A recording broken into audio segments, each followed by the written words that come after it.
नमस्ते साथियों, मैं सूरज छेत्री आप लोग सभी को फार्मिंग इंडिया यूट्यूब चैनल पे स्वागत करता हूं। साथियों, ये वीडियो बहुत ही खास होने वाला है क्योंकि इस वीडियो में आप लोगों को बताऊंगा कि कौन से प्रजातियों के मुर्गियों को पालना सबसे बेहतर होता है, यानी कि सबसे अच्छा होता है, और मुर्गी पालन किस तरीके से करना चाहिए उसके बारे में। तो प्लीज़ आप लोग ये वीडियो पूरे लास्ट तक ध्यान से देखना। वीडियो में आगे बढ़ने से पहले मैं आप लोग सभी को एक छोटी सी रिक्वेस्ट करना चाहता हूं। अगर आप लोग इस चैनल पर पहली बार आए हैं तो प्लीज़ चैनल को सब्सक्राइब करके उसमें जो बेल आइकन है उसे भी प्रेस कर लीजिए ताकि सबसे पहले आप लोगों को वीडियो का नोटिफिकेशन मिल जाए। बहुत सारे लोग ये सोचते हैं कि मुर्गी पालन करने के लिए बहुत ज़्यादा पैसा चाहिए, मुर्गियों को रहने के लिए बहुत ज़्यादा पैसा खर्च करके शेड बनाना होता है। देखिए साथियों, अगर आप लोग ये सोचते हैं तो मैं आप लोगों को बता देना चाहता हूँ ये बिल्कुल भी सच नहीं है। मुर्गी पालन आप लोग एकदम कम खर्च में भी शुरू कर सकते हैं, एकदम कम पूंजी से भी शुरू कर सकते हैं। और मुर्गियों को रहने के लिए जो घर बनाया जाता है वो आप लोग एकदम साधारण तरीके से भी बना सकते हैं। आप लोगों के घर में अगर कोई वेस्ट मटेरियल होता है जैसे कि बांस, लकड़ी, टीन,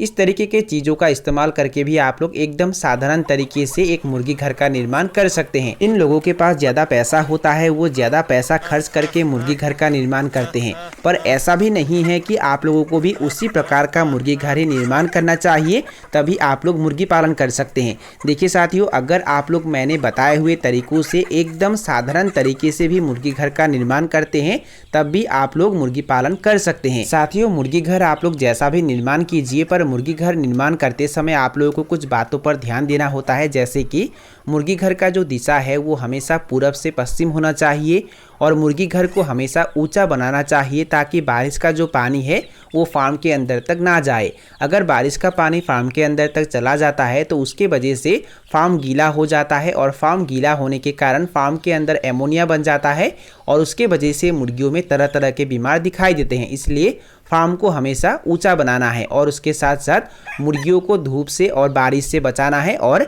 अन्य जानवरों से बचाना है। इन बातों को ध्यान देके अगर आप लोग एक साधारण सा मुर्गी घर का भी निर्माण करते हैं तब भी आप लोग मुर्गियों को बहुत ही अच्छी तरीके से पाल पाएंगे और एक अच्छा मुनाफा कमाई कर पाएंगे। साथियों, अगर आप लोग पहली बार मुर्गी पालन करना चाहते हैं तो मैं आप लोगों को यही सलाह दूंगा कि पहले अवस्था में आप लोगों को ज़्यादा संख्या में मुर्गी पालन नहीं करना है, यानी कि ज़्यादा पैमाने पे मुर्गी पालन नहीं करना है। पहले अवस्था में आप लोगों को कम से कम मुर्गियों से शुरू करना है। देखिए साथियों, अगर आप लोग बिना जानकारी के ज़्यादा पैमाने पे मुर्गी पालन करते हैं तो मुर्गियों में बहुत ज़्यादा बीमार भी आते हैं। ऐसा नहीं है कि मुर्गियों में कोई बीमार नहीं आता है। अगर आप लोग ब्रॉयलर पालन करते हैं तो ब्रॉयलर में तो बहुत ज़्यादा बीमार आता है, और अगर आप लोग देसी मुर्गी पालन करते हैं तो ब्रॉयलर के तुलना में देसी मुर्गियों में बीमार थोड़ा कम आता है, पर देसी मुर्गियों में भी बीमार होता है। और उन बीमार का इलाज अगर आप लोगों को नहीं पता होता है, मुर्गियों में जो भी बीमार होता है उसका पहचान अगर आप लोग अच्छे से नहीं कर पाते हैं तो आप लोगों को बहुत बड़ा नुकसान का सामना करना पड़ सकता है। इसलिए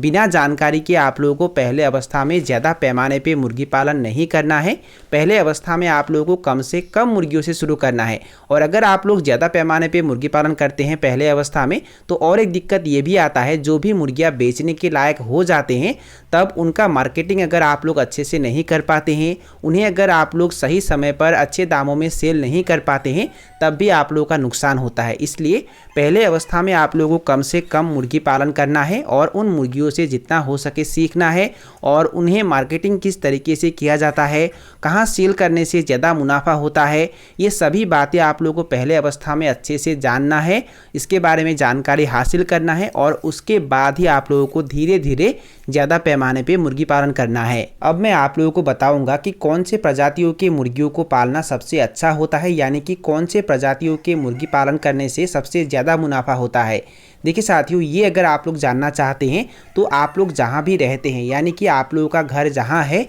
वहाँ कौन से मुर्गियों का डिमांड सबसे ज़्यादा है, इसके बारे में आप लोगों को पता करना है। आप लोगों के आसपास में जो भी मार्केट होता है वहाँ आप लोगों को जाना है और वहाँ जाके आप लोगों को ये जानकारी हासिल करना है कि वहाँ कौन से प्रजातियों के मुर्गियाँ सबसे ज़्यादा बिकते हैं, यानी कि कौन से प्रजातियों के मुर्गियों का डिमांड सबसे ज़्यादा होता है, उनका रेट भी ज़्यादा होता है। ये सभी बातें आप लोगों को अच्छे से पता करना है। और उसके साथ साथ आप लोगों को ये भी पता करना है कि आप लोगों के वहाँ मुर्गियों के मांस का डिमांड सबसे ज़्यादा है या अंडों के डिमांड सबसे ज़्यादा है। और अगर आप लोगों के वहाँ मांस के डिमांड सबसे ज़्यादा होता है तो आप लोगों को ये पता करना है कि वहाँ ब्रॉयलर मुर्गियों के मांस का डिमांड सबसे ज़्यादा है या ओरिजिनल देसी मुर्गियों के मांस का डिमांड सबसे ज़्यादा है। और आप लोगों के वहाँ अगर ओरिजिनल देसी मुर्गियों का डिमांड सबसे ज़्यादा होता है तो उस दौरान आप लोगों को ओरिजिनल देसी मुर्गी ही पालन करना है, क्योंकि ऐसे अवस्था में अगर आप लोग ब्रॉयलर पालन करते हैं तो आप लोगों का नुकसान होता है और उसके बाद आप लोगों को देसी चूजे खरीदना है।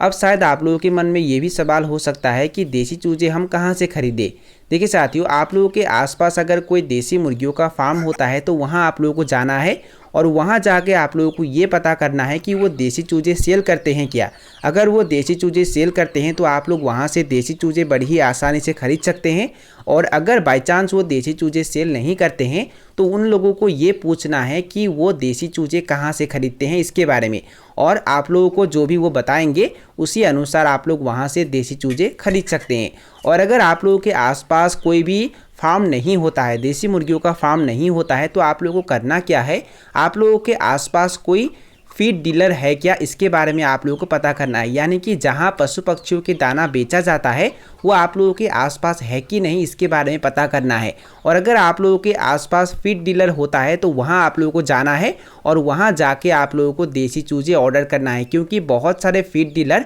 चूजे भी सेल करते हैं, बतख के चूजे भी सेल करते हैं, मुर्गियों के चूजे भी सेल करते हैं, और वहां जाके भी आप लोग देसी चूजे ऑर्डर कर सकते हैं यानी कि खरीद सकते हैं। साथियों, अगर आप लोग अंडे उत्पादन के लिए मुर्गी पालन करना चाहते हैं तो मैं आप लोगों को बता देना चाहता हूं कि ठंड के समय में अंडों का डिमांड सबसे ज़्यादा होता है और अंडों का रेट भी ठंड के समय में ही ज़्यादा होता है। अगर आप लोग ठंड के समय में मुर्गियों के अंडे सेल करके ज़्यादा मुनाफा कमाना चाहते हैं तो जून महीने में या अगस्त महीने में ही सबसे ज़्यादा अंडे देने वाली मुर्गी अपने फार्म में डाल देना चाहिए। देखिए साथियों, अगर आप लोग एक दिन के चूजों से फार्म शुरू करना चाहते हैं तो जून महीने में आप लोगों को एक दिन के चूजे डाल देना चाहिए। और अगर आप लोग बड़े मुर्गियों से शुरू करना चाहते हैं यानी कि 2 महीने के मुर्गियों से अगर शुरू करना चाहते हैं तो अगस्त महीने में भी आप लोग मुर्गियां डाल सकते हैं। मुर्गियों को अंडे देने के लिए लगभग 4.5 से लेकर 5 महीना लगता है, यानी कि 4.5 से लेकर 5 महीने से मुर्गियां अंडे देना शुरू करते हैं। और अगर आप लोग एक दिन के चूजे जून महीने में डालते हैं तो वो लगभग नवंबर महीने से अंडे देना शुरू करेंगे।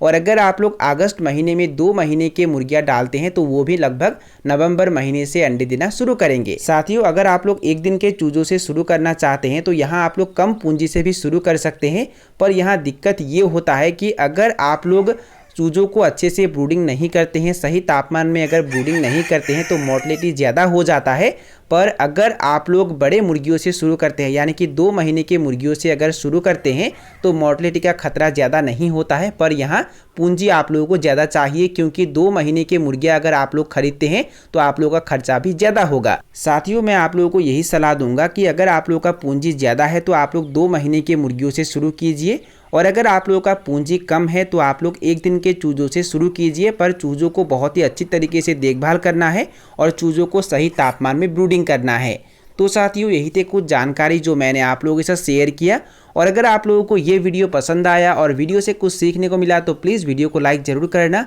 और दोस्तों के साथ और अपने परिवार के साथ वीडियो को शेयर ज़रूर करना। तो साथियों, आज के लिए बाय बाय, मिलते हैं फिर एक ज़बरदस्त वीडियो के साथ।